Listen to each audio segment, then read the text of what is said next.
Berjumpa kembali dengan saya Muhammad Yusuf Harahap SPD, Kepala Sekolah SMP Negeri 3 Perbaungan.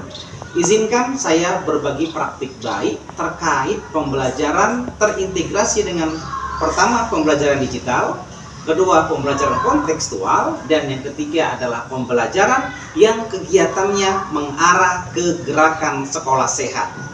Kemudian ada lagi praktik baik lainnya yang menjadikan pembelajaran lebih baik melalui penulisan jurnal reflektif. Penulisan jurnal reflektif merupakan kebutuhan utama seorang guru untuk menjadikannya bahan refleksi dan evaluasi terkait pembelajaran yang dianggapnya kurang maksimal dan diperbaiki untuk pembelajaran ke depannya. Demikian dari saya, insya Allah praktik baik ini bisa bermanfaat untuk kita semua. Demikian, Assalamualaikum warahmatullahi wabarakatuh. Assalamualaikum warahmatullahi wabarakatuh. Waalaikumsalam warahmatullahi wabarakatuh. Selamat pagi untuk kita semua. Pagi, Bu. Orang sehat. Sehat sekolahku, sehat Indonesiaku. Baik, sebelum kita mulai pelajaran kita hari ini, ada baiknya kita semua berdoa. Berdoa menurut agama dan kepercayaan kita masing-masing. Berdoa dimulai.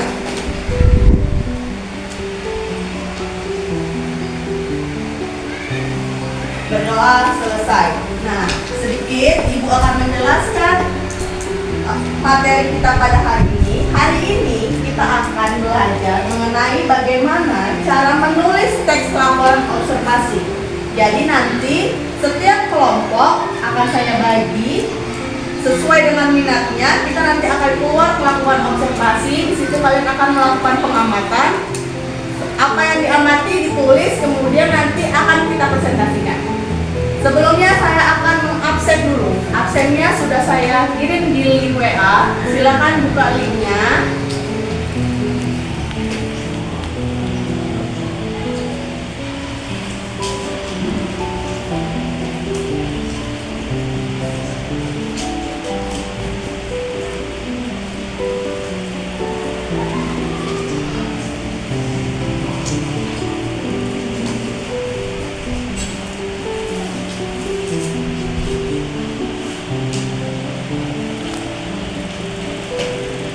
Baik, kalian sudah mengisi absen di Google Form. Sekarang saya akan memberikan sebuah pretest atau pemahaman asesmen diagnostik. Saya ingin tahu seberapa paham kalian tentang materi ini. Materinya saya kirim melalui Quizizz.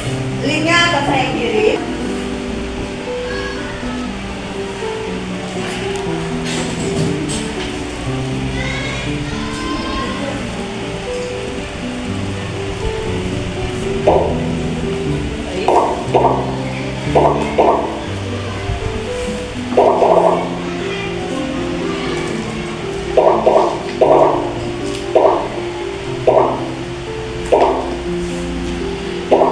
Semuanya perhatikan laptopnya, kita akan mulai pretest kita.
bahwa belum semua memahami apa itu menulis teks laporan hasil observasi. Kalau gitu, saya akan masuk ke materi. Saya akan beri materi sedikit mengenai apa itu teks laporan observasi, apa tujuannya, dan bagaimana cara menulisnya. Jadi ada langkah-langkahnya nanti akan saya jelaskan. Sebelumnya, saya sudah membagi kalian ke dalam kelompok-kelompok yang sesuai dengan minat dan gaya belajar kalian. Nah, sekarang saya akan membagi kelompok sesuai dengan minat dan gaya belajar kalian. Kira-kira yang mau ke kantin siapa? Oke, ini ke kantin, nanti melakukan observasi ke kantin. Ke taman sekolah. Baik. Kemudian ke ruang UKS. Ya. Ke lab komputer. Ke perpustakaan. Ya, jadi sesuai ya, udah sesuai dengan apa yang kalian inginkan, tidak dipaksa. Nah, saya akan menjelaskan sedikit bagaimana sih cara menulis teks laporan hasil observasi. Sebelum kita keluar, kita melakukan pengamatan di luar, saya akan menjelaskan sedikit bagaimana sih laporan hasil observasi itu ditulis. Tulis teks laporan observasi. Teks laporan observasi itu, coba satu orang, siapa yang paham mengenai teks laporan observasi? Materi kita sebelumnya, pengertian teks laporan hasil observasi. Laporan teks observasi itu bisa jadi disamakan dengan pengamatan. Iya, pengamatan. Tepuk tangan untuk mereka. Teks laporan observasi adalah teks yang menjelaskan tentang hasil dari apa yang kau amati, yang kau observasi, kemudian dijadikan sebuah teks. Ada berapa strukturnya? Ada Tiga. Yang pertama, deskripsi umum. Yang kedua, Deskripsi bagian. yang ketiga, Deskripsi manfaat. ini adalah cara-cara membuat teks laporan hasil observasi. Yang pertama, kita harus tentukan dulu topiknya. Apa yang mau diobservasi tadi? Kita sudah membagi kelompok. Mana-mana yang akan kita datangi untuk kita amati. Maka objeknya udah kita tentuin ini ya, udah kalian tentuin. Yang kedua, kita lakukan observasinya. Jadi kita nanti langsung terjun ke lapangan, kita amati. Karena teks laporan hasil observasi ini adalah teks yang bersifat nyata. Ya, jadi bukan main-main kayak cerita fiksi, bukan. Ini berdasarkan yang diamati. Ada fakta. Saya akan membagikan LKPD ini nantinya akan kalian gunakan untuk melakukan pengamatan di luar. Boleh tolong ibu bagikan Egi? Ini bagian sebelah sini, ibu bagian sebelah sini. Ya, ini LKPD-nya. Jadi nanti per kelompok kalian akan melaksanakan observasi. Ini kita akan keluar untuk pembelajaran observasi.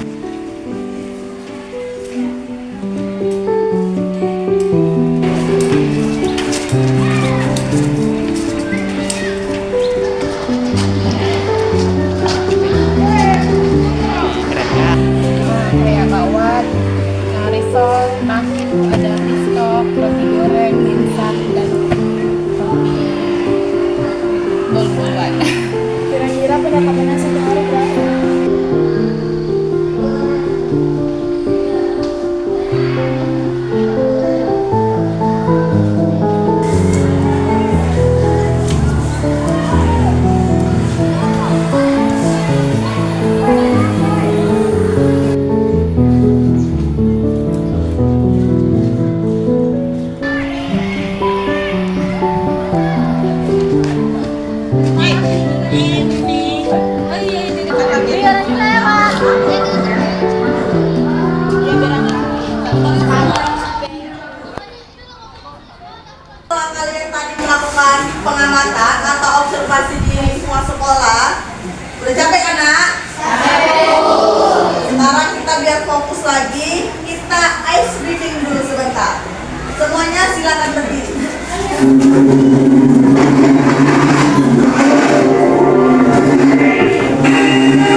sekolah.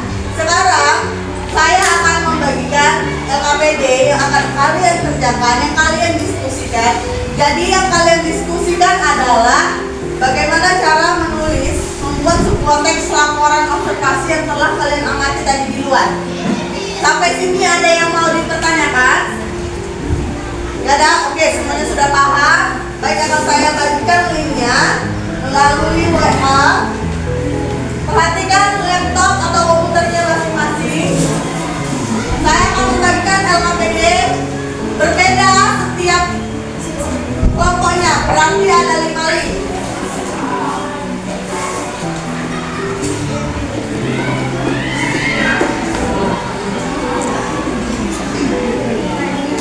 Ya, silakan dibuka grupnya. Di situ sudah ada linknya. Semua sudah saya di situ. Sekarang silakan diskusikan.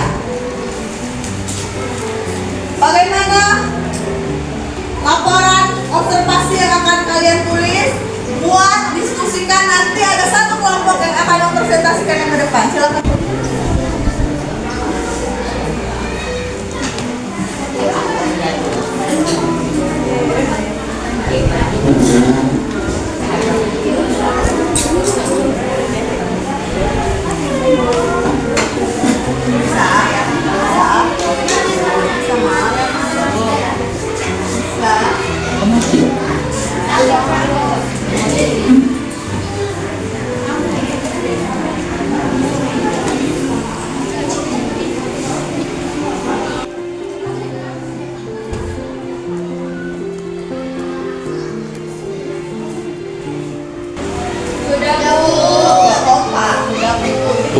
Sudah selesai diskusinya, nak? Sudah.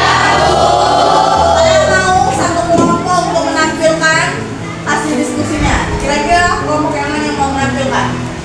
Oke, silakan maju.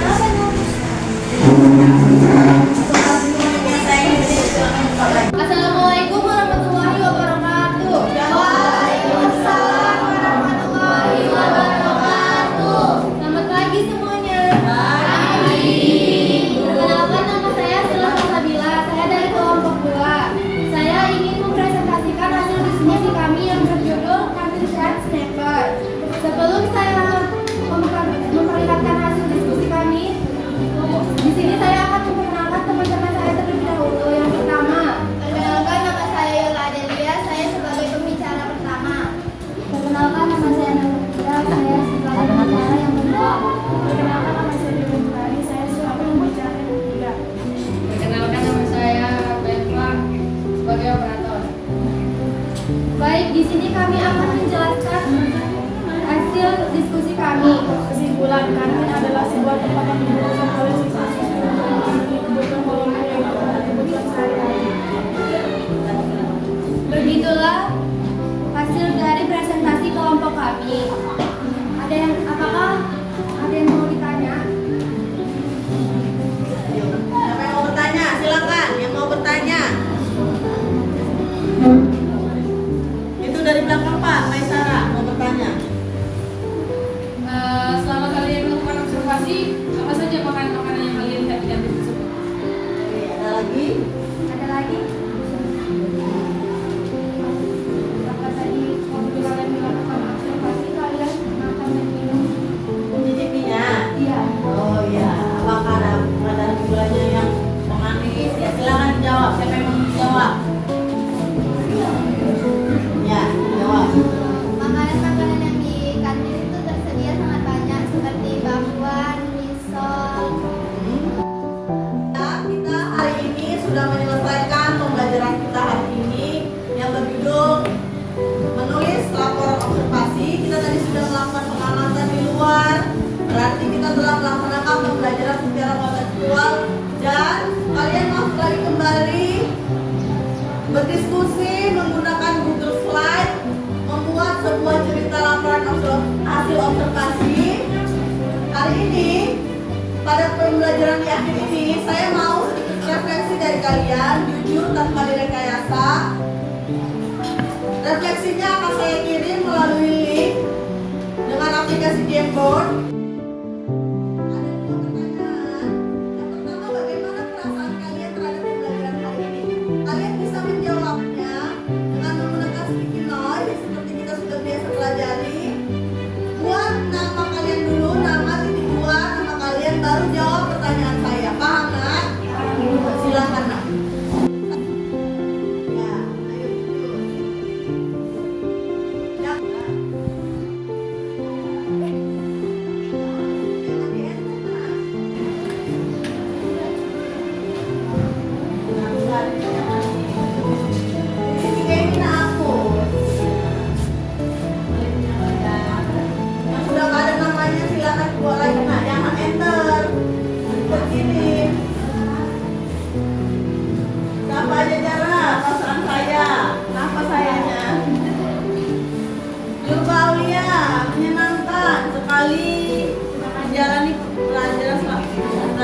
Aki Ardiansa, saya sangat senang. Dea. Ya, balik lagi. Maisara, sangat senang karena yang sangat efektif dan menarik. Balfi, saya sangat senang. Saya deg-degan. Baik, banyak sekali.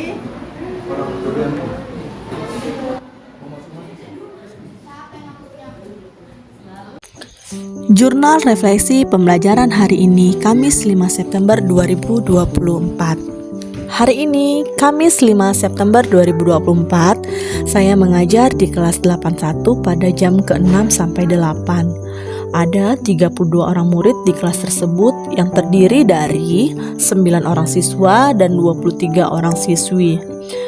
Kelas tersebut terlihat bersih, rapi, dan asri.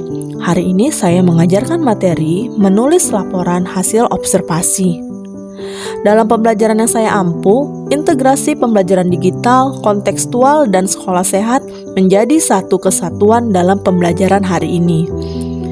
Anak-anak terlihat sangat antusias dan senang ketika pembelajaran digital menggunakan alat-alat TIK seperti layar interaktif dan laptop murid sebanyak jumlah murid yang ada di kelas 81.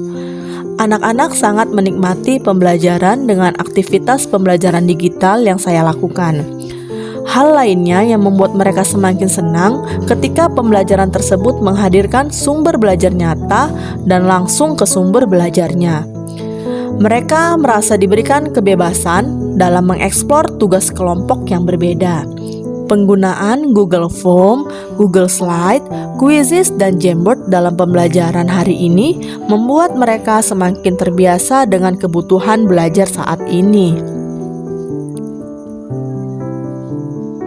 Kegiatan pembelajaran yang berhubungan dengan konteks sekolah sehat juga hadir ketika kegiatan peregangan dilakukan melalui icebreaking yang menghibur. Ketika penyelesaian masalah dikerjakan dalam tiap kelompok, saya menemukan ada beberapa anak yang terlihat enggan dalam bekerja sama dan menggunakan laptopnya. Untuk itu, saya melakukan observasi dan pendekatan kepada beberapa murid untuk mengidentifikasi apa sesungguhnya yang terjadi. Ternyata ada beberapa anak yang malu bertanya tentang kesulitan mereka dalam mengoperasikan komputer, terutama ketika bekerja dalam aplikasi Google Slide. Terkait kondisi ini, untuk pembelajaran digital yang lebih baik, ke depannya saya akan mengajarkan lebih tentang bagaimana menggunakan aplikasi Google Slide, baik ketika alur pembelajaran individu maupun kelompok. Saya juga akan mendata siapa saja murid yang kesulitan dalam aplikasi Google Slide dan akan memberikan pembelajaran khusus setelah pulang sekolah.